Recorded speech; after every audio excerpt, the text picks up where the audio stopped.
അല്ല, പുകഴ്ത്തിയാൽ പിന്നെ ഒരു തീരുമാനത്തിൽ എത്തിയെന്ന് നമ്മൾ ഒരു നിഗമനത്തിൽ വരാൻ പാടില്ലല്ലോ. ഇപ്പം രമേശ് ചെന്നിത്തലയെ നമ്മളെ പിന്നെ ജാമിയ നൂരിയയുടെ പരിപാടിയിലേക്ക് അതിൻ്റെ സംഘാടകർ ക്ഷണിച്ചതാണ്. ഓരോ പ്രാവശ്യവും ഒരാളെ ആണ് ക്ഷണിക്കാറുള്ളത്. കഴിഞ്ഞ തവണ VD സതീശൻ വന്നിരുന്നു. അങ്ങനെ പല പല നേതാക്കളെ ഒരിക്കലും എനിക്ക് തോന്നുന്നു ശശി തരൂർ വന്നിട്ടുണ്ട്. അപ്പോൾ ഈ പ്രാവശ്യം വിളിച്ചത് രമേശ് ചെന്നിത്തലയാണ്.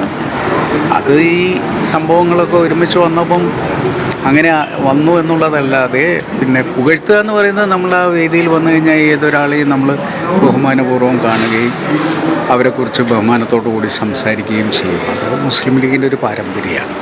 ഇപ്പോൾ കോൺഗ്രസിൻ്റെ കാരണം കോൺഗ്രസ് വേറൊരാളുടെ മുഖ്യമന്ത്രിയെ ഒരിക്കലും മുസ്ലിം ലീഗ് നിശ്ചയിച്ച് കൊടുക്കാറില്ലല്ലോ.